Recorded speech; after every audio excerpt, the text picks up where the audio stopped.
Hola a todos, muy buenos días. A nombre del Centro de Perfeccionamiento, Experimentación e Investigaciones Pedagógicas CPIP del Ministerio de Educación de Chile y Fundación Educacional Seminarium, les damos la más cordial bienvenida a nuestra nueva charla online a un clic que tiene por objetivo entregar contenido de calidad para los docentes de todo el país, de Chile y toda Latinoamérica.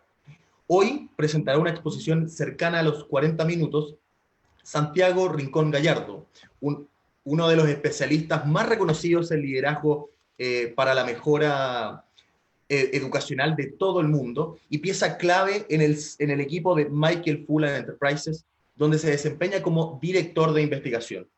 Adicionalmente, es uno de los impulsores de la red de tuberías de México. Saludo cordial a todas las personas que nos acompañan desde ese país.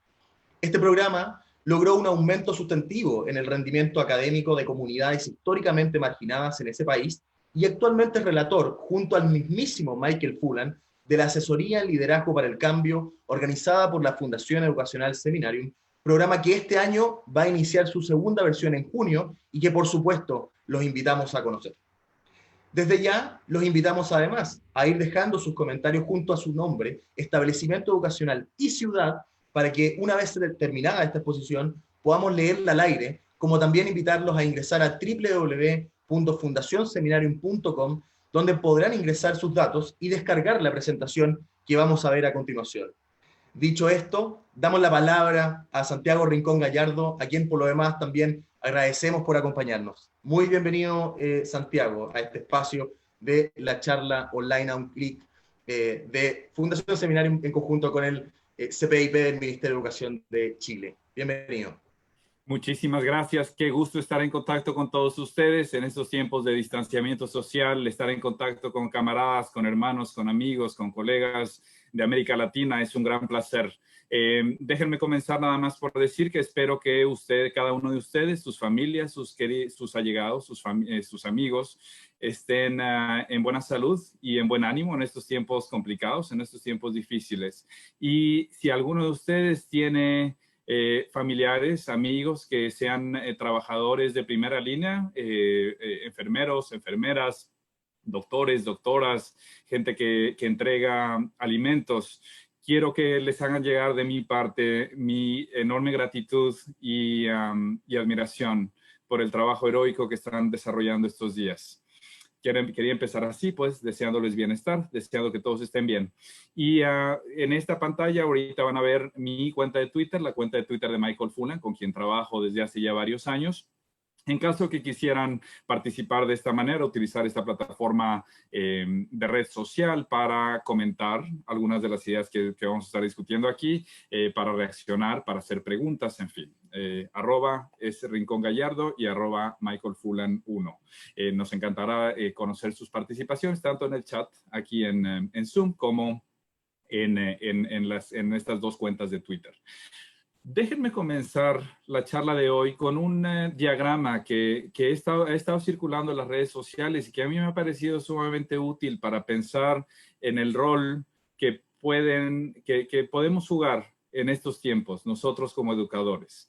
Y este marco que les voy a mostrar, este diagrama que les voy a mostrar, de nuevo, que ha estado circulando mucho por las redes sociales actualmente, a mí mismo me ha ayudado a pensar en cómo ser una mejor versión de mí mismo, cómo se puede ver una versión mejor de mí mismo en estos tiempos tan complicados.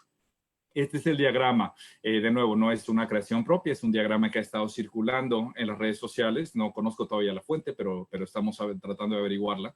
Pero es una serie de círculos cada vez más expansivos, que representan distintas personalidades o distintas partes de nosotros mismos, que responden a la pregunta, ¿quién quiero ser durante la pandemia? Y en el círculo más pequeño está la zona del miedo, la zona en la que lo que uno hace es acumular comida y papel de baño y medicinas, donde uno difunde emociones que están relacionadas con el miedo, con el enojo, cuando uno se queja con frecuencia, cuando uno está nada más reenviando todos los mensajes que recibe y cuando uno se enoja muy fácilmente. Esta es la zona del miedo, donde seguramente casi todos nosotros hemos estado en algún momento en estos días, la zona del miedo.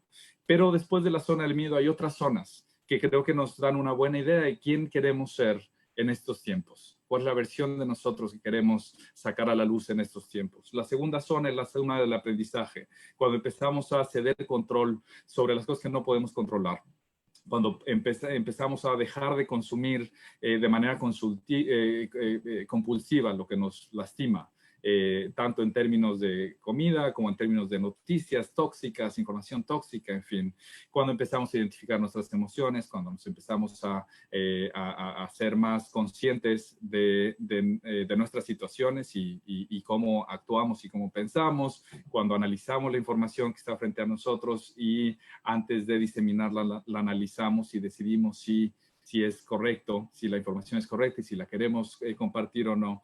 Y cuando empezamos a reconocer que todos estamos haciendo lo mejor que podemos. Esa es la zona del aprendizaje. La siguiente zona es la zona del crecimiento, cuando empezamos a vivir en el presente con un foco en el futuro, cuando empezamos a hacer nuestro talento, nuestra energía disponible a aquellos que lo necesitan, cuando empezamos a pensar en otros y a pensar en cómo ayudarlos, cuando empezamos a ser empáticos con otros, cuando apreciamos y agradecemos a otros, cuando diseminamos esperanza, cuando comunicamos esperanza, en fin, esta es la zona del crecimiento, una zona un poco más expansiva de nosotros mismos. Y la última es el área de la acción, la zona de la acción para el cambio. Cuando empezamos a cambiar estructuras y sociedades que han creado mucha desigualdad y que en estos tiempos se salen a la superficie mucho más, cuando empezamos a desafiar al patriarcado, cuando empezamos a apoyar a las mujeres, a los grupos oprimidos, cuando trabajamos por mejorar las condiciones de vida en el planeta, sobre todo aquellas de los más oprimidos, en fin. Este círculo, esta serie de círculos de nuevo, como yo decía, me ha ayudado a mí mucho a pensar en cuál es la versión de mí que quiero hacer más disponible a otros durante estos tiempos tan complicados. Y este seminario es sobre liderazgo para el cambio. Entonces déjenme saltar hacia allá y verán, espero yo, que a lo largo de esta charla se vea cuál es la conexión que hay entre lo que estoy mostrando y el liderazgo para el cambio. A final de cuentas, lo que queremos hacer es empezar con la idea de liderazgo para el cambio, es ofrecer cierta claridad, ciertas orientaciones para aquellos que ocupan una posición, ya sea formal o informal, de liderazgo en sus escuelas, en sus sistemas educativos, y ayudar a otros a navegar la incertidumbre del presente, pero también a construir la dirección para el futuro. ¿Qué es el liderazgo? Y déjenme empezar con eso. Liderazgo fundamentalmente es la capacidad para influir a otros en un propósito, en una dirección común. Y en estos tiempos tan complicados, nos ha gustado adoptar la definición de liderazgo que ha acuñado Marshall Ganz de la Escuela de Gobierno de Harvard, un amigo muy querido, muy cercano, que ha estado estudiando los movimientos sociales, sobre todo los norteamericanos, desde hace varios años. Y lo que él dice es que el liderazgo es aceptar la responsabilidad de ayudar a otros a alcanzar un propósito común en condiciones de incertidumbre. Eso es el liderazgo. Es aceptar la responsabilidad de ayudar a otros a alcanzar un propósito común en condiciones de incertidumbre. Y aquí hay dos piezas fundamentales para nuestra definición de liderazgo para el cambio, para el tema que aquí que nos congrega. Una es que alrededor nuestro siempre ocurren cambios. El mundo está en constante cambio. Y en las escuelas, en los sistemas educativos, es muy frecuente que los cambios exteriores influyan y lleguen a disromper, digamos, que lleguen a distraer el trabajo de las escuelas y los sistemas educativos. Entonces, el primer rol de los líderes del liderazgo para el cambio es ayudar a la gente con la que uno trabaja a navegar y a protegerlos de los cambios exteriores. Ese es el primer componente del liderazgo, ayudar a la gente con la que uno trabaja a navegar y sortear los cambios que van ocurriendo en el exterior y que influyen en cómo trabaja en nuestras actividades del día a día. Pero por otro lado, el otro componente del liderazgo es apoyar a la gente con la que trabajamos para conseguir un propósito común. para definir y para buscar y alcanzar un propósito común. Eso es fundamentalmente el liderazgo para el cambio. Y lo que quería hacer aquí es ofrecer algunas ideas básicas, desglosar algunas ideas básicas de qué es lo que caracteriza, cuáles son los aspectos esenciales del buen liderazgo.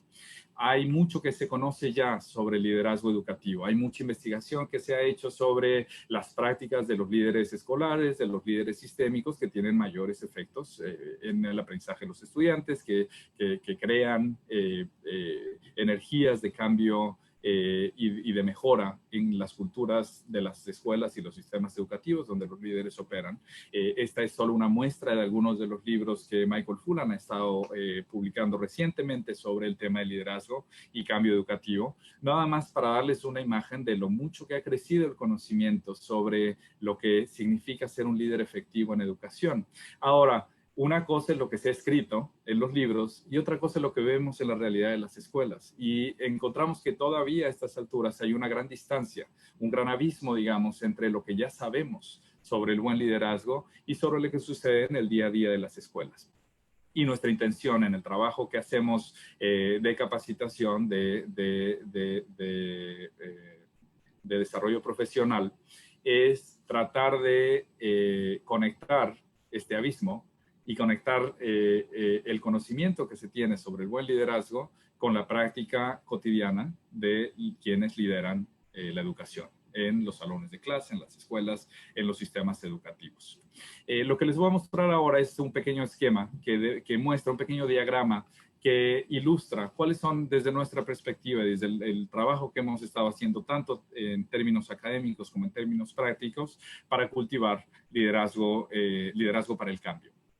Y lo que quiero que vean ahora es los 5 elementos que están adentro del círculo menor en este diagrama. Estos son lo que diríamos nosotros son los 5 componentes fundamentales del liderazgo efectivo. El primero es propósito moral. Propósito moral es la razón por la que nosotros, cada uno de nosotros, viene a la profesión de la educación. ¿Qué es lo que nos llama a hacer el trabajo que hacemos? Y uno de los primeros trabajos de un buen líder es ayudar a la gente con la que trabaja a identificar su propio propósito moral. ¿Qué es lo que los llama? ¿Y qué es lo que hay en común en el propósito moral de cada uno?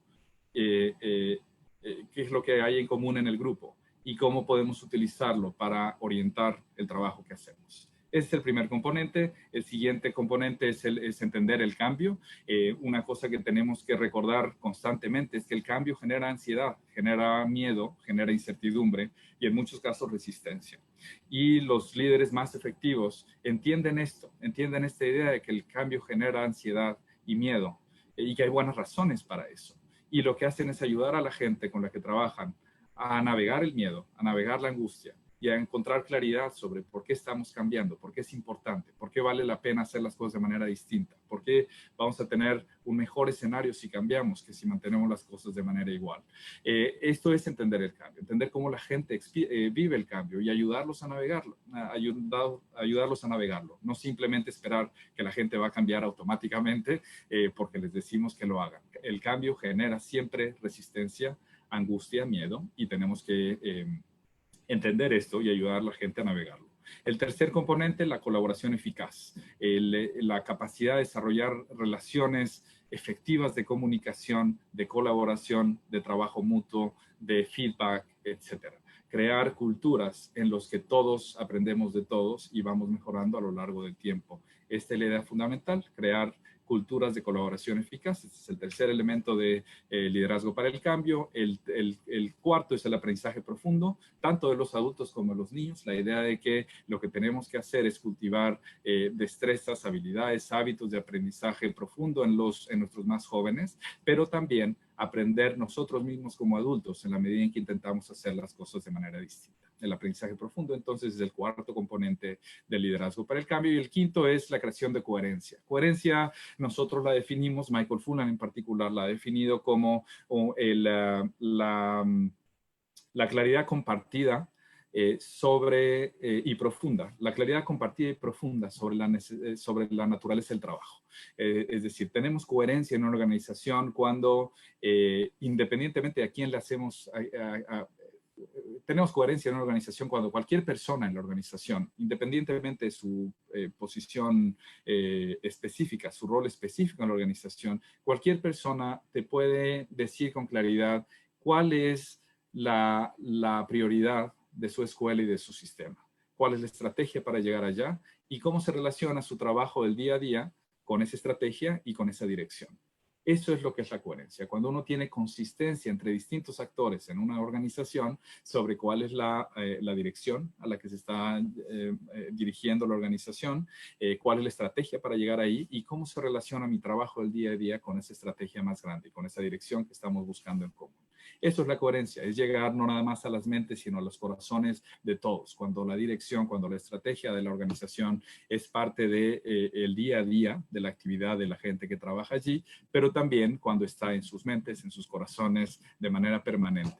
Esos son fundamentalmente los 5 elementos de liderazgo para el cambio y lo que muestra el diagrama más en general es qué sucede cuando uno activa de manera efectiva, potente, estos 5 elementos de liderazgo. Lo que uno crea es compromiso tanto al interior de la organización como exteriormente y fundamentalmente lo que logra, esto está dicho de manera muy genérica, pero aplica bien a circunstancias como la nuestra, suceden más cosas buenas, ocurren menos cosas malas. Es decir, como equipo logramos más, pero al mismo tiempo somos capaces de lidiar las dificultades que vienen desde afuera, de modo que bajamos los riesgos de disrupciones muy violentas al trabajo que hacemos porque trabajamos como equipo. Estos son fundamentalmente los aspectos clave del liderazgo para el cambio. Estos 5 elementos se discuten con más profundidad en un libro de Michael Fullan que se acaba de publicar en su segunda edición, que se llama Leading in a Culture of Change, ser líder en una cultura de cambio, y que ahora se está traduciendo al español con la editorial Morata. Pero bueno, estos son los 5 elementos básicos del liderazgo para el cambio. Propósito moral, entender el cambio, colaboración eficaz, aprendizaje profundo y la creación de coherencia. Aquí estamos pues en la definición de liderazgo para el cambio y creo, Edmundo, si está bien, me parece que el siguiente tema es la pregunta de qué puedo hacer yo en mi escuela para liderar el cambio. Vamos directo hacia allá, ¿te parece bien? Ok.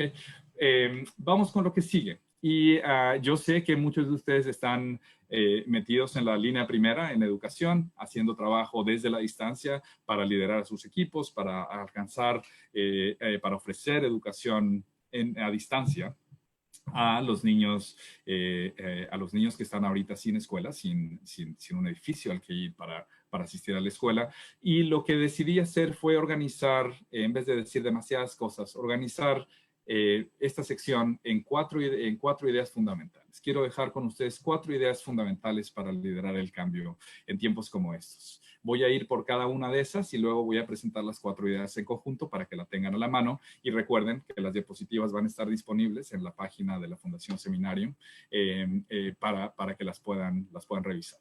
4 ideas fundamentales para liderar el cambio. La primera es transformar deliberadamente el núcleo pedagógico. Eso es lo más importante que podemos hacer como líderes de una escuela, como líderes de un sistema educativo. Transformar el núcleo pedagógico deliberadamente. ¿Qué es el núcleo pedagógico? El núcleo pedagógico es fundamentalmente esta unidad básica donde sucede el aprendizaje o no. Es la relación entre un educador y un aprendiz en la presencia de un objeto de conocimiento.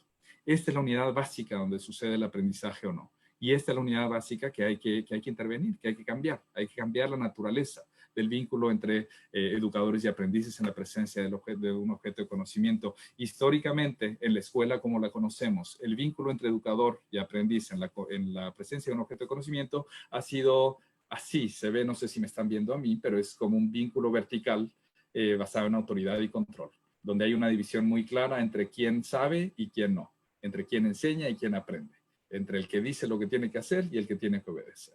La relación en el núcleo pedagógico normalmente es así, vertical, autoritaria, a pesar de la buena intención de maestros, de líderes escolares, en fin, históricamente así ha sido el vínculo al interior del núcleo pedagógico, y sabemos ya que el buen aprendizaje ocurre no ocurre así, no ocurre en relaciones verticales en las que uno le dice al otro qué hacer.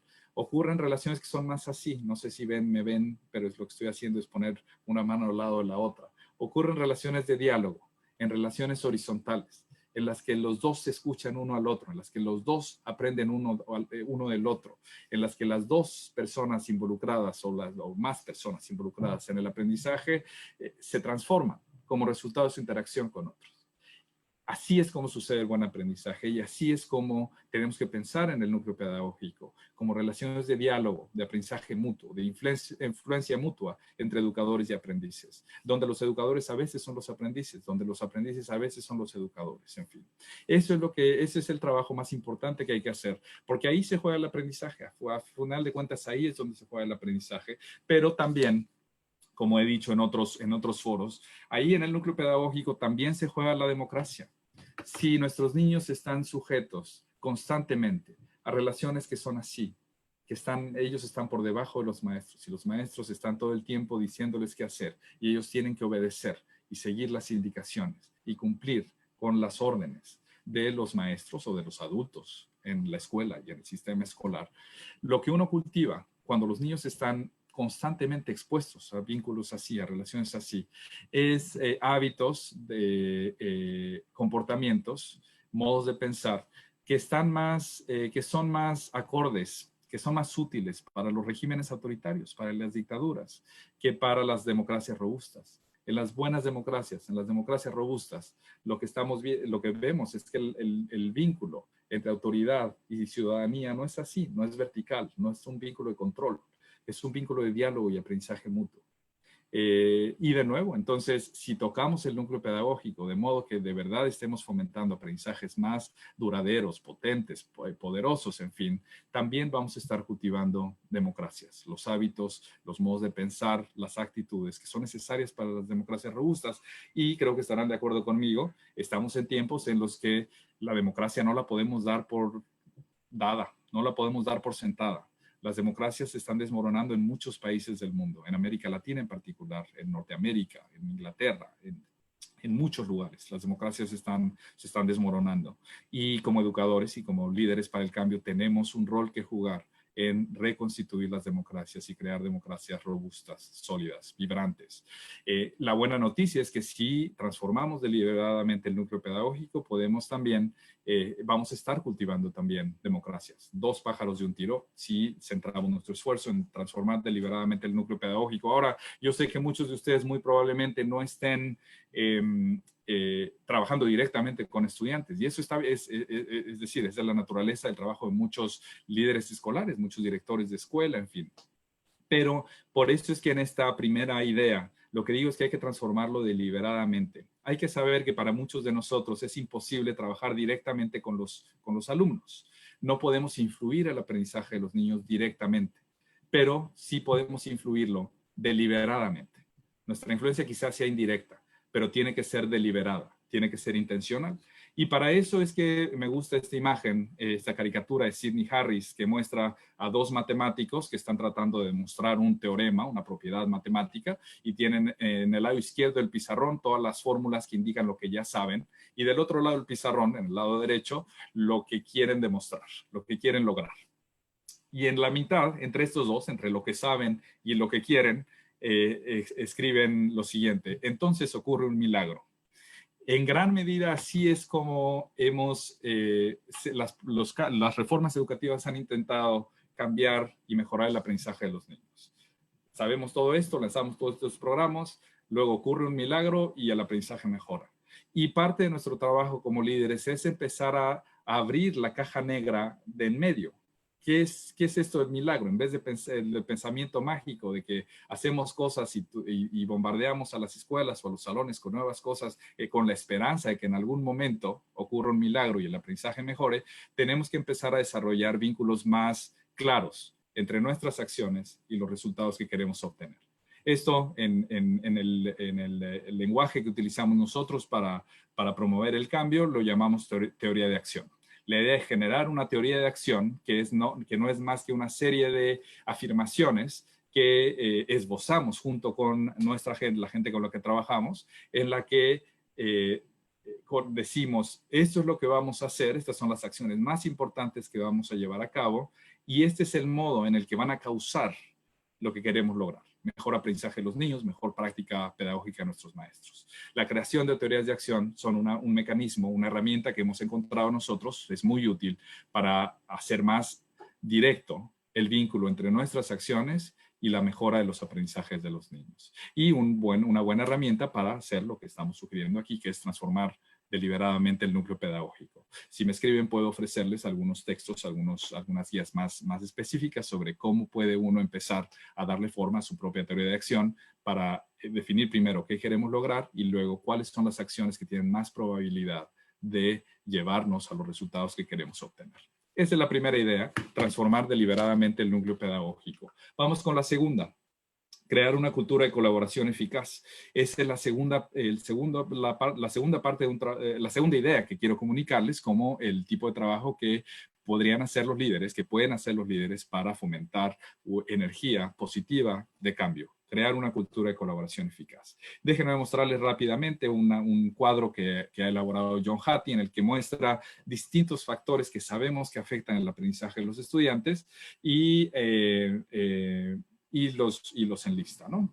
La eficacia colectiva de los maestros, que es la creencia compartida de los maestros en su capacidad para mejorar el aprendizaje de todos los estudiantes. El logro escolar previo, qué tal les iba a los alumnos el año anterior, cómo les fue académicamente el año anterior. Ese es un factor que sabemos que tiene un efecto muy importante en el aprendizaje de los niños. El estatus socioeconómico también sabemos que se relaciona positivamente con el aprendizaje de los niños.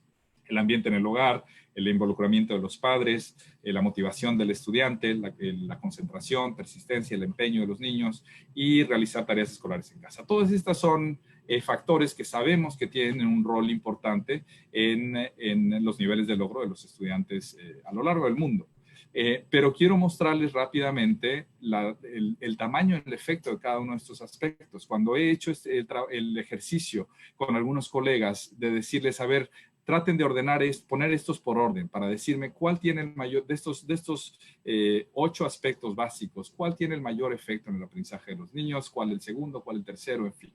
Y normalmente, sobre todo cuando trabajo con maestros y con líderes escolares, el ambiente escolar, el involucramiento de los padres, el estatus socioeconómico suelen ser los más votados, suelen ser los factores que la gente cree que son los que tienen el efecto más potente en el aprendizaje de los niños. Pero lo que nos está mostrando la investigación actual es que en realidad el efecto más potente, lo estoy mostrando ahorita en la diapositiva, es la eficacia cognitiva de los maestros. Cuando los maestros desarrollan su capacidad y la confianza colectiva, la confianza compartida en su capacidad para mejorar el aprendizaje de los estudiantes. Si se dan cuenta de la magnitud del efecto 1.57, es una magnitud que ninguna otra cosa tiene en el aprendizaje de los niños. Y por eso la importancia de generar una cultura colaborativa centrada en mejorar la práctica de los maestros y el aprendizaje de los niños. Su efecto es extraordinario, mayor que cualquier otra cosa, la eficacia colectiva de los maestros.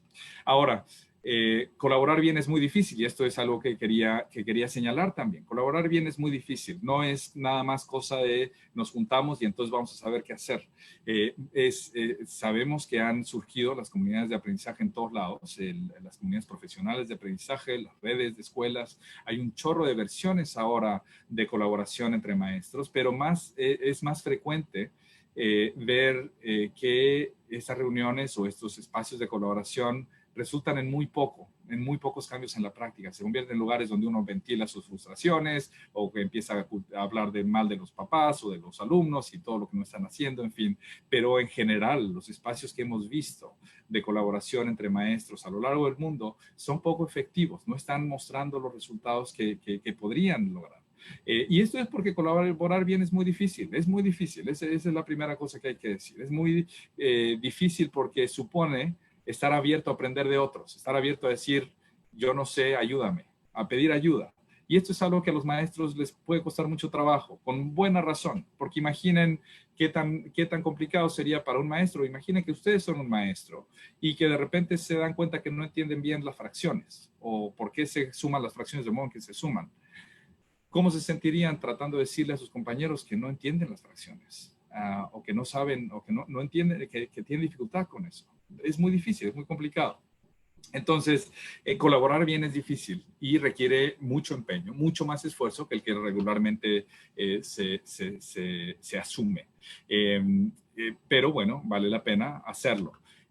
Dos ideas fundamentales para crear una cultura de colaboración eficaz. Primero, las redes y los espacios de colaboración de docentes más efectivos que hemos podido ver y que documenta la investigación educativa son espacios donde se generan protocolos, modos de actuar organizados que definen cómo trabaja la gente cuando trabajan juntos.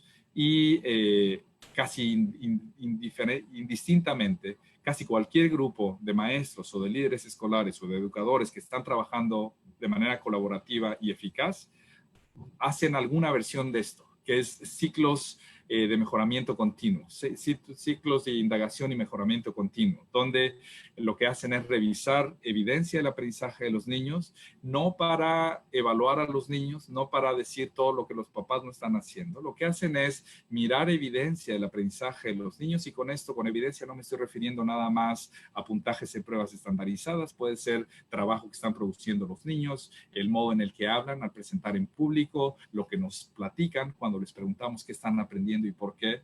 Este tipo de evidencia, no nada más los datos duros, sino también evidencia más inmediata, digamos, que nos da muestra de qué tanto y qué tan profundamente están aprendiendo los estudiantes. De nuevo, cuando trabajamos juntos en una cultura de colaboración eficaz, miramos la evidencia no para evaluar al estudiante, no para evaluar a los papás y todo lo que no están haciendo o todo lo que no puede hacer el estudiante. Cuando se mira la evidencia en un entorno de colaboración eficaz, se mira para hacerse la pregunta: ¿qué es lo que estamos haciendo o dejando de hacer que está produciendo esta evidencia? La evidencia se utiliza como un espejo de nuestra propia práctica. Y una vez que analizamos eso, entonces empezamos a decidir qué podemos hacer de manera distinta. Eso es reflexionar. ¿Qué podemos hacer de manera distinta? Dado que esto es lo que estamos haciendo o dejando de hacer, que creemos que produce estos resultados, esta evidencia, ¿qué es lo que podemos hacer de manera distinta? Y luego entonces diseñar. Vamos a diseñar estrategias. Vamos a intentar ¿qué es lo que podemos cambiar? ¿Qué es lo que podemos hacer distinto? Diseñemos lecciones juntos, diseñemos trabajo distinto con los niños, diseñemos distintos modos de capturar el aprendizaje de los niños. Y luego actuar, pongámoslo en marcha. Intentemos poner en marcha lo que estamos diseñando en conjunto. Y luego regresemos otra vez a mirar la evidencia, qué está funcionando, qué no, y de nuevo, cómo podemos ir refinando nuestra práctica a lo largo del tiempo. Es importante entonces tener una especie de protocolo que nos ayude, que oriente los esfuerzos del grupo para centrarse de nuevo en la reflexión continua sobre su práctica a la luz de la evidencia del aprendizaje de los estudiantes, y no solo la reflexión, sino el rediseño, la modificación de su práctica profesional. La otra cosa que quería decir nada más es que alrededor de esta segunda idea, es que el buen cambio sucede a la velocidad de la confianza. Es decir, yo no voy a estar muy abierto a recibir retroalimentación de mis colegas o de mis líderes si no confío en ellos. Colaborar lo coloca a uno en una situación de vulnerabilidad, en la que uno no sabe todas las respuestas, en la que uno no sabe si va a tener éxito, en la que uno no sabe si se va a equivocar. Y uno no muestra vulnerabilidad con quien no tiene confianza. Uno solo se muestra vulnerable frente a aquellos en quienes confía. Y entonces buena parte del trabajo de generar culturas de colaboración eficaz es desarrollar vínculos de confianza con la gente con la que uno trabaja. Hay muchas maneras de hacerlo, pero una de ellas es simplemente, antes de darle retroalimentación a la gente, es pedir retroalimentación de ellos, escuchar atentamente, escuchar más que hablar, estar atento a qué es lo que le preocupa a la gente, qué es lo que les importa, escucharlos antes que decirles qué hacer. Y la otra es comprometerse con los compromisos que uno haga, cumplir con los compromisos que uno haga. Esas son algunas de las maneras en las que uno puede empezar a cultivar confianza para crear el entorno que permita el cambio más potente, la colaboración más efectiva. Esta es la segunda idea, crear una cultura de colaboración eficaz. La tercera, hacer del aprendizaje una práctica visible. Los mejores líderes, los líderes más efectivos, creando las condiciones para que todos aprendan y aprenden junto con ellos sobre lo que funciona y lo que no. Esa es la idea básica de los líderes aprendices que acuñó Michael Fullan y sobre la que hemos estado hablando recientemente. Hacer del aprendizaje una práctica visible. Los mejores líderes aprenden con la gente con la que trabajan. Aquí está una tabla del trabajo que hizo Vivian Robinson en su meta-análisis de las prácticas de liderazgo que tienen mayor efecto en los aprendizajes de los niños y muestra estas cinco prácticas fundamentales: establecer metas y expectativas, gestionar recursos estratégicamente, asegurar calidad en la enseñanza, liderar y participar en el aprendizaje y desarrollo profesional de los maestros y asegurar un ambiente ordenado y seguro. Todas estas prácticas tienen efectos muy importantes en el aprendizaje de los chicos. Todas estas cinco, efectos estadísticamente significativos, relativamente altos en el aprendizaje, en las medidas de aprendizaje de los chicos. Pero quiero que vean la magnitud de los efectos, porque aquí nuevamente, si uno ve el cuarto elemento en la lista, liderar y participar en el aprendizaje y el desarrollo profesional de los maestros, ve que esta sola práctica tiene un efecto que es al menos 2 veces más grande que cualquier otra práctica de liderazgo que sabe efectivo. Liderar y participar en el aprendizaje y el desarrollo profesional de los maestros. Lo que dice Fulham alrededor de esto es lo siguiente: el director que más impacto tiene en el aprendizaje de los estudiantes es el que participa como aprendiz con los maestros en el esfuerzo por mejorar el trabajo de la escuela. Entonces, una de las cosas más importantes que pueden hacer ustedes como líderes es hacer de su propio aprendizaje una práctica visible. Eso crea confianza, eso les ayuda a aprender mejor, eso les ayuda a modelar el tipo de apertura hacia el aprendizaje que uno esperaría ver no nada más en los alumnos, sino en los mismos maestros. Hacer del aprendizaje una práctica visible. De hecho, en los sistemas educativos, en las escuelas, los salones de clase más efectivos, lo que vemos es que el aprendizaje es una práctica visible en todos los niveles del sistema, desde el aula hasta la escuela, la comuna, la región, el país. En los sistemas educativos más potentes, aprender es la tarea de todos. Todos aprenden. Todos hacen de su propio aprendizaje una práctica visible. Lo voy a dejar aquí por ahora nada más porque quiero asegurar que tengamos un tiempo para discutir algunas otras, discutir un poco en más profundidad estas ideas. Pero esta es la tercera idea: hacer del aprendizaje una práctica visible. Y la cuarta idea: crear coherencia todos los días. Coherencia, como decía, es la claridad profunda y compartida sobre la naturaleza del trabajo.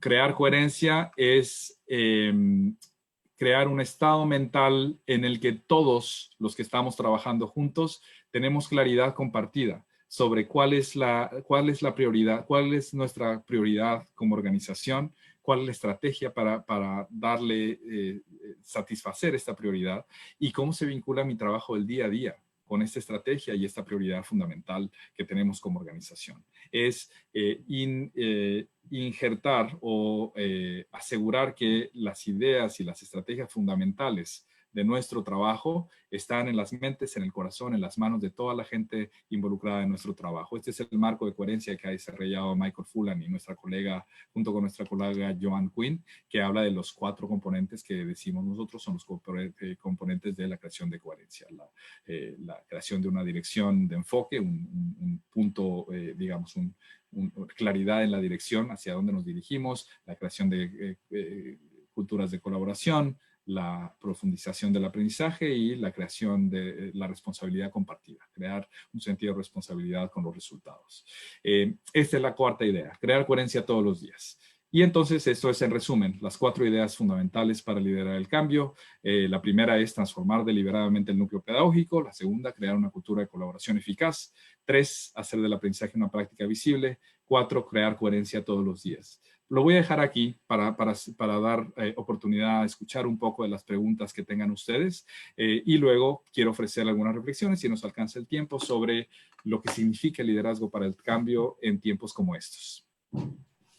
Santiago, agradecerte profundamente, digamos, muy desde adentro tu disposición de participar y estar, digamos, con docentes de todo Chile, solo como y de Latinoamérica, solo por mencionar.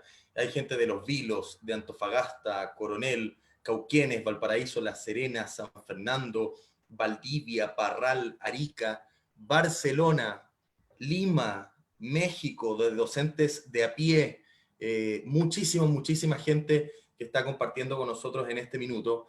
De hecho, tenemos prácticamente 1000 personas conectadas, así que estamos muy contentos por esta por esta charla que la verdad que es muy, muy interesante hablar sobre el liderazgo para el cambio y la educación, digamos, que necesitamos para hoy día. Pero relevando algunas y destacando, digamos,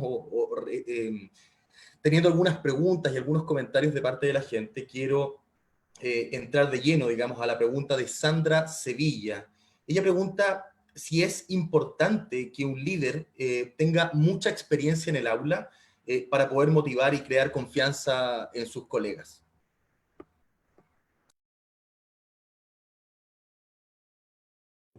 Muchas gracias, Sandra. Muy buena pregunta. No es indispensable, pero ayuda. Es decir, si un líder tiene experiencia en el aula, eso puede ayudar mucho, sin duda. Lo que es muy importante es lo siguiente. Yo diría lo siguiente. Entonces, sí, tener experiencia ayuda, no es indispensable. Y no es indispensable por lo siguiente. Un buen líder es al mismo tiempo experto y aprendiz. Un buen líder tiene que ser al mismo tiempo experto y aprendiz. No es ser aprendiz en todo. Es decir, hay ciertas cosas que el líder tiene que saber bien. Cómo manejar una escuela, cómo manejar el presupuesto, cómo lidiar con padres. En fin, hay muchas cosas en las que los líderes tienen que ser expertos, pero también tienen que estar abiertos a ser aprendices en las áreas que no son su responsabilidad. Ahora, para ayudar a los maestros a mejorar su práctica, desde luego que ayuda tener un background, un bagaje como maestro, uno mismo como maestro, pero no es absolutamente necesario. ¿Qué es lo que puede hacer uno si no tiene experiencia como maestro? Primero es acercarse a los maestros que tienen más experiencia y decirles, oye, quiero aprender sobre la pedagogía más eficaz. ¿Me dejas entrar a tu salón para observar el trabajo que estás haciendo? Y quizá me gustaría hacerte unas preguntas después sobre lo que estás haciendo y por qué. Ganar exposición a la buena práctica docente. Y luego con los maestros que quizás requieran un poco más de apoyo para ir transformando su modo de trabajar, también acercarse con ellos como con un sentido de curiosidad, no para evaluarlos, no para decir qué están haciendo bien y qué no, sino quiero aprender de tu práctica. Y a partir de eso hacerte ciertas preguntas que me surgen cuando lo observo. Así es como uno puede ir generando una buena cultura de mejora pedagógica, aun cuando uno no de entrada no tenga esta experiencia. La cosa es, de nuevo, uno no puede cambiar directamente el núcleo pedagógico como líder escolar, pero lo puede cambiar deliberadamente. Y esto lo puede hacer muy abiertamente, si uno no tiene experiencia como directa en aula, como aprendiz, como alguien que dice, mira, yo sé que yo soy experto en todas estas áreas, en pedagogía no, y quiero aprender contigo sobre la práctica que estás desarrollando. Y si me lo permites, aprovechar el privilegio que tengo de observar tu sala para hacer algunas preguntas y para pensar juntos en cómo se puede mejorar. Esa sería la idea, pero es muy importante acercarse lo más pronto posible y lo más directamente posible a práctica pedagógica muy potente y aprender de los expertos, digamos, de quienes en la escuela o en otras escuelas sean expertos en pedagogía para aprender de ellos. Entonces, no es necesaria tener esa experiencia desde el principio, pero es muy importante ser intencional de ir desarrollando esa experiencia en la marcha al lado de los maestros más expertos y los maestros en general con los que uno trabaja. Santiago, muchas gracias por tu respuesta. Hay muchas preguntas respecto de si este video y esta charla online a un clic va a estar disponible posterior, digamos, al cierre. Por supuesto que sí, este video queda disponible a través de la fanpage del CPIP en esta misma plataforma, como también la vamos a estar publicando en el canal de YouTube de la Fundación Educacional Seminarium, en YouTube entre hoy día y mañana, digamos, vamos a tener ya publicado eso, y como también hay muchas preguntas respecto de sobre el PowerPoint, la presentación, digamos. Nosotros tenemos una versión aún más acabada de lo que Santiago, digamos, está explicando. Le agradecemos también esa disposición a entregarnos dos versiones y esa la vamos a estar publicando. De hecho, ustedes ya pueden entrar a www.fundacionseminarios.com para registrar sus datos y poder enviarles mañana la presentación, a más tardar, digamos, pero la presentación de Santiago Rincón. Gracias, Santiago, por poner el fondo para apoyar el mensaje. Quiero relevar una pregunta adicional. María Eugenia Álamos Jordán pregunta, ¿cuáles son las condiciones y o métodos de trabajo que favorecen la colaboración eficaz? Muy bien, muy buena pregunta. La primera es confianza, es decir, tenemos que tener un ambiente de confianza en el que nos sentimos suficientemente protegidos, seguros para decir cuando no entendemos algo, cuando no sabemos algo y pedir ayuda. Cuando nos sentimos lo suficientemente tranquilos para permitir a otros venir a observar nuestro trabajo, nuestra práctica. O observar evidencia del aprendizaje de nuestros niños. Esa es una, confianza. La otra condición fundamental, el otro insumo fundamental es evidencia del aprendizaje de los niños. Ese es otro. Es decir, necesitamos acercarnos a lo que están produciendo los estudiantes. Esto no tiene que ser, es decir, mientras más rica la evidencia, mejor, pero hay maneras muy sencillas de empezar a capturar este tipo de evidencia. Por ejemplo, uno podría, si tiene el permiso de sus colegas maestros, decirles, ¿me permites pasar 5 o 10 minutos en tu aula y platicar con algunos estudiantes? Y quizá entonces lo que uno hace es preguntarle a los niños, ¿qué estás haciendo y por qué? Platícame, ¿qué estás haciendo y por qué?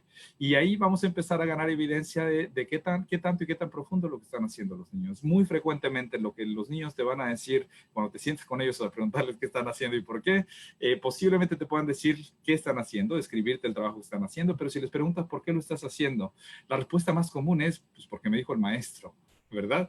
Y esto mismo es evidencia del aprendizaje de los niños. Los niños están haciendo lo que el maestro les dice, pero no necesariamente tienen idea de para qué están haciendo lo que están haciendo. En los ambientes donde el aprendizaje es más potente, lo que vamos a ver es estudiantes que pueden articular con mucha claridad, con mucha elocuencia, el trabajo que están haciendo y por qué lo están haciendo, qué es lo que están aprendiendo como resultado de lo que están haciendo, por qué es importante hacer lo que están haciendo, que ya entienden bien, que todavía no les queda claro, que planes tienen para aprender lo que no les queda claro todavía. En fin, es cuando los niños pueden expresar con sus propias palabras y sin prepararlo mucho, así on the spot, digamos, en el momento, qué están haciendo, qué están aprendiendo y por qué están haciendo lo que están haciendo, que sabemos que hay aprendizaje más potente. Entonces, evidencia el aprendizaje de los niños. Y la otra es, lo que se necesita es también una visión compartida, lo suficientemente clara de ¿qué es lo que queremos que nuestros niños sepan y sean capaces de hacer como resultado del trabajo que hacemos en la escuela? Una definición compartida de esto. ¿Qué es lo que queremos que nuestros niños sepan y sean capaces de hacer como resultado de nuestro trabajo con ellos? Y luego, ¿cuáles son las pedagogías? ¿Qué prácticas pedagógicas tienen más posibilidad de cultivar este tipo de hábitos y de destrezas y de conocimientos que queremos cultivar en ellos? Es muy importante desarrollar una definición lo suficientemente concisa, clara y compartida sobre eso, porque es a raíz de eso, es en función de eso que vamos a empezar a analizar la evidencia del aprendizaje de nuestros niños. No necesitamos, o sea, uno no necesita que esta visión del aprendizaje y de la pedagogía efectiva sea sumamente perfecta. Empezar con una primera versión está bien y refinarla a lo largo del tiempo. No esperar que su definición sea desde el principio perfecta, sino que sea viable, clara, pero sabiendo que es perfectible, que se puede mejorar a lo largo del tiempo. Diría yo que estas son las tres condiciones, tres insumos fundamentales que se requieren para la buena colaboración. Y la otra es tiempo. Es muy importante generar tiempo para que los maestros puedan reunirse a trabajar. En muchos casos, la colaboración funciona en estructuras formales, digamos, en que se asigna un tiempo cada semana, digamos, cada 2 semanas, cada mes, a que los maestros se centren a trabajar en trabajo colaborativo. Pero también lo que hemos visto es que en las escuelas que tienen culturas más robustas de colaboración eficaz, no nada más en estos tiempos asignados hay colaboración. Los maestros discuten en los recesos, en los pasillos, se visitan unos a otros, también de manera informal. Entonces, la colaboración más eficaz sucede tanto en espacios formales como informales. ¿Había alguna otra cosa que quería decir alrededor de los insumos? El tiempo, sí. El quinto elemento de la buena colaboración, lo voy a decir brevemente, es procesos de colaboración, de indagación y mejora colectiva. Como en el diagrama que mostraba inicialmente en una de las diapositivas, perdón, en el movimiento rápido, pero hay procesos, hay protocolos específicos que guían, que orientan cómo trabaja uno. Y de nuevo, son protocolos que centran la atención de los maestros en su propia práctica a la luz de la evidencia que hay del aprendizaje de los estudiantes. Entonces, confianza, evidencia de aprendizaje de los estudiantes, una visión clara, compartida, concisa de aprendizaje y buena pedagogía, tiempo para colaborar y protocolos específicos para orientar la colaboración. Estas cosas, Sandra, las discutimos con mucho más detalle en un documento que hicimos que se titula Aspectos fundamentales de la colaboración eficaz. Si me mandas un tweet o me mandas un correo, te puedo hacer llegar el documento. Está publicado originalmente en inglés, pero tenemos una versión en español que me dará mucho gusto hacerte llegar. Santiago, muchísimas gracias. La verdad que se nos acaba el tiempo y son muchas las preguntas. Como te decía, tenemos casi 1000 personas conectadas y compartiendo con nosotros. Pero si hubiese que pedirte, digamos, una respuesta muy breve, solo para no quitarte mucho más tiempo, viene desde México, el colectivo de docentes de a pie, ya te lo había ya mencionado anteriormente. Ellos preguntan, ¿cómo motivar a un líder que no quiere moverse por miedo a la autoridad?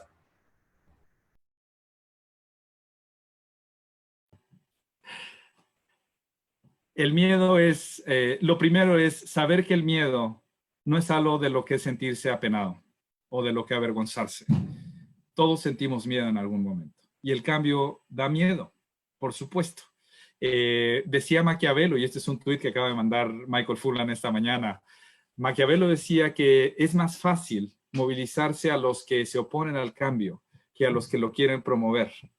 Y es más fácil porque los que se oponen al cambio tienen muy claro qué es lo que tienen que perder. Y los que posiblemente lo podrían apoyar tienen una visión muy nebulosa de lo que podría ser el cambio y saben el riesgo que se corre cuando uno intenta cambiar las cosas. Entonces siempre es más fácil movilizarse alrededor de oponerse al cambio que para el cambio. Y nuestro trabajo como líderes es hacerles lo más directamente e inmediatamente posible a aquellos que tienen miedo de ver los resultados, lo que resultaría de hacer las cosas de manera distinta. Llevarlos a otra escuela donde el aprendizaje es vibrante, está vivo, donde los niños les brillan los ojos de lo que disfrutan aprender, donde los maestros se sienten más satisfechos con su trabajo, donde los niños llegan a la escuela para pedirle las llaves de la escuela al maestro para seguir estudiando en los fines de semana, en las tardes, en fin. Donde los papás encuentran y revaloran a sus niños porque están despertando, porque se saben capaces de aprender, porque están disfrutando aprender por su cuenta, porque se saben capaces de aprender. Este es el tipo de cosas que pueden empezar a movilizar, que pueden empezar a disminuir el miedo. Y yo creo que esta pregunta le está haciendo Daniel, el colectivo de docentes de a pie, los conocí recientemente en mi visita más reciente a México. La idea es acercarle lo más posible a aquellos que son temerosos la visión concreta de cómo se ven las cosas cuando uno las cambia. Llevarlos a otras escuelas donde el aprendizaje es profundo, está vivo, es vibrante, en fin. Y la otra es reconocer su miedo y decir, te entiendo bien, yo también he sentido miedo en otros momentos. Y entonces aceptar el miedo como una cosa natural, no algo que hay que negar o que hay que ocultar o hay que criticar. Es algo con lo que hay que lidiar, algo que hay que aceptar. Y creo que si uno abre la puerta primero para observar, permitirle a nuestra gente observar lo que es posible cuando uno cambia el modo de hacer las cosas. Y también ofrecer espacio para expresar sus temores. ¿Qué es lo que les aterra de cambiar las cosas? Entonces uno puede ir generando opciones de cambio más potentes. La última idea que quiero compartir es parte de nuestro trabajo también es organizarnos para cambiar lo que estorba.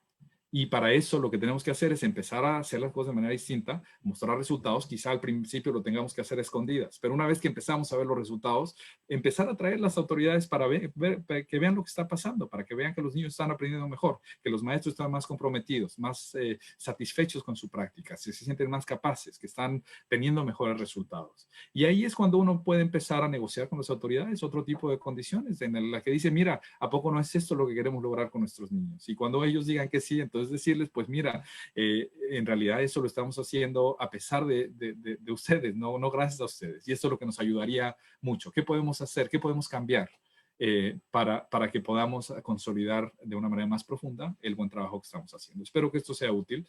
Y Edmundo, si te parece, me gustaría nada más ofrecer 5 ideas clave básicas rápidas sobre el liderazgo para el cambio en estos tiempos. ¿Qué es lo que podemos hacer en estos tiempos de pandemia, de crisis, en los que todos estamos muy revueltos, muy ansiosos, con mucha incertidumbre? Y quería ofrecer 5 principios básicos que quiero dejar con ustedes. Los digo muy rápidamente. Primero, lo primero es la salud y la sobrevivencia. Es decir, estamos en tiempos sin precedente y la salud y la sobrevivencia es lo fundamental. Si solo nos enfocamos esto y salimos más sanos y sobrevivimos, está bien. O sea, sepan que eso es lo fundamental y si esto es todo en lo que pueden poner sus energías, está bien. Que eso sea, pero eso es lo fundamental. Dicho esto, si uno rebasa, si uno ya está un poco más allá del estado de estar en buena salud y estar sobreviviendo y ayudando a otros a hacerlo, entonces lo que nos toca es simplificar. Estamos ante una oportunidad extraordinaria para redefinir qué es lo más importante que queremos que nuestros niños sepan y sean capaces de hacer. Para mí, desde mi perspectiva, una de las cosas más importantes es cultivar su habilidad para aprender por su cuenta. Y eso es algo que no hemos estado cultivando muy bien en las escuelas. Tan es así que ahorita nuestros niños están en casa y no saben qué hacer, porque no saben aprender por su cuenta, la gran mayoría de ellos. Eso quiere decir que quizá no hemos hecho el mejor trabajo para fomentar este hábito y estas habilidades para aprender por tu cuenta, que son tan importantes y que van a ser más importantes ahora, no nada más para el mercado de trabajo y para cambiar el mundo, sino para también porque es posible que este tipo de pandemias se vuelvan más comunes y que los niños tengan que pasar más tiempo en casa. Cultivar la habilidad de los estudiantes para aprender por su cuenta es quizá una de las más importantes. Entonces, ¿cuáles son las 2, 3 cosas más importantes que podemos cultivar en nuestros niños y queremos cultivar en nuestros niños? 2, 3. No sobrecargar con todo el currículo que tiene que cubrir. ¿Cuáles son las 2, 3 cosas más importantes y poner todo nuestro esfuerzo ahí? Simplificar. La tercera, asegurar que en el centro de nuestro trabajo está el aprendizaje y la pedagogía antes que la tecnología. Y con pedagogía incluyo también relaciones.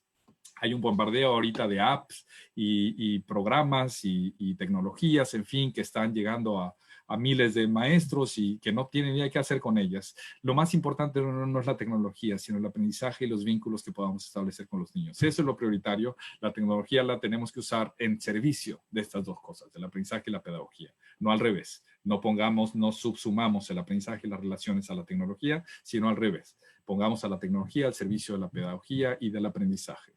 No desperdiciar una buena crisis. Estamos en un momento, yo lo he dicho en otros foros, pero la escuela convencional ha sido una mala tecnología para el buen aprendizaje. Y de repente ahora con los niños en casa, muchas de las cosas que han constreñido el buen aprendizaje, como los horarios escolares y los bloques de 50 minutos para moverse de una clase a otra, los exámenes, todo ese tipo de cosas se fueron. Y los niños tienen mucho tiempo. Entonces, ¿qué tal aprovechar este mucho tiempo que tienen para que se concentren en proyectos que les interesan? Aprender a tocar la guitarra, aprender una canción, aprender a hacer una campaña para el distanciamiento social, de ayudarle a la gente a lavarse las manos, o sea, crear conciencia sobre la importancia de lavarse las manos. Dedicar tiempo prolongado a proyectos que les importan a nuestros niños. Aprovechar esta como la oportunidad para involucrarlos en proyectos de aprendizaje profundo, duradero, permanente. No desperdiciar una buena crisis, entonces. No nada más estar en atender la emergencia, sino aprovechar esta ocasión para cultivar el buen aprendizaje y aprender más sobre cómo aprende la gente de mejor manera. Y finalmente, actuar, aprender y mejorar colectivamente a la medida que marchamos. O sea, nadie tiene las soluciones perfectas ahorita, nadie ha enfrentado problemas como los que estamos enfrentando ahora se hace camino al andar, decía nuestro poeta, me parece que era León Felipe, si mal no recuerdo. Hacer camino al andar. Empezamos a andar, aprendemos en la marcha y mejoramos como resultado de nuestras acciones y nuestra reflexión. Listo, 5 ideas. Santiago, nuevamente, muchísimas gracias por tu tiempo. Seguimos teniendo muchas preguntas, pero quiero destacar sobre todo el hecho de que hay muchas personas pidiendo la presentación, en el fondo, para tener, digamos, para después poder seguir profundizando sobre el tema e investigando. Yo quiero decir 2 cosas a esa gente. Adelante, Santiago, cuéntame. Una cosa nada más, si les parece bien, les pediría que las preguntas, un resumen de las preguntas del mundo, si me las pueden hacer llegar, lo que yo voy a hacer es responder a las preguntas generales en Twitter. Entonces, perfecto, síganos en buenísimo. Twitter y por Twitter yo puedo dar respuesta a las preguntas entre hoy y mañana. Buenísimo, buenísimo. Es un compromiso y nos ha llegado muchísimo. Santiago, yo quería destacar 2 cosas. Primero que nada, a la gente que está, bueno, de nuevo, preguntando por el PowerPoint, por la presentación de Santiago Rincón Gallardo, está disponible para su descarga en www.fundacionseminarium.com. Ahí hay un link en donde ustedes piden y solicitan, digamos, ese envío. Nuevamente, www.fundacionseminarios.com, ustedes pueden descargar este material. Y por otro lado, naturalmente, bueno, la verdad que no nos queda tiempo, no, nos pasamos en los tiempos. Le agradecemos nuevamente al CPIP, del Ministerio de Educación de Chile, a todas las quienes se conectaron a este espacio, digamos, que nos brindan desde el CPIP, y naturalmente a ti, Santiago, por todo este tiempo que dedicaste para compartir con los docentes de Chile y de toda Latinoamérica. Ya lo viste, digamos, tenemos gente de México, de Perú, etcétera, etcétera. Por último, bueno, naturalmente estos son algunas temáticas que se van a estar cubriendo dentro de la asesoría Liderazgo para el Cambio, que comienza en junio y que es organizada por la Fundación Educacional Seminarium. Naturalmente los invitamos a informarse un poco más sobre nuestro programa. Y por último, antes de finalizar, los dejamos invitados también a una nueva charla online a un clic el día 12 de mayo, el día martes 12 de mayo, que titulamos Inclusión, Igualdad de Oportunidades para Todos en Educación, y en la que también nos va a acompañar Gerardo Echeita. Él es profesor de la Universidad Autónoma de Madrid y quien ha sido, por lo demás, asesor en inclusión educativa de importantes organizaciones en todo el mundo, como UNESCO, UNICEF y la OCDE. Para más información, naturalmente, pueden visitar nuestra web, fundacionseminarium.com, como también www.cpeip.cl, que es básicamente la página de nuestro aliado estratégico en estos espacios. Muchas gracias a todos. Hasta aquí dejamos, digamos, este tiempo y esta interesante charla contigo, Santiago. Así que, nuevamente, muchas gracias. Gracias a todos. Un abrazo a todos los hermanos latinoamericanos. Estemos en contacto. Síganos en Twitter y vamos a estar respondiendo a las preguntas que quedaron pendientes. Muchísimas gracias. Ahí está el compromiso de Santiago Rincón Gallardo. Muchas gracias a todos los quienes nos acompañaron. Nos vemos el 12 de mayo. Muchas gracias.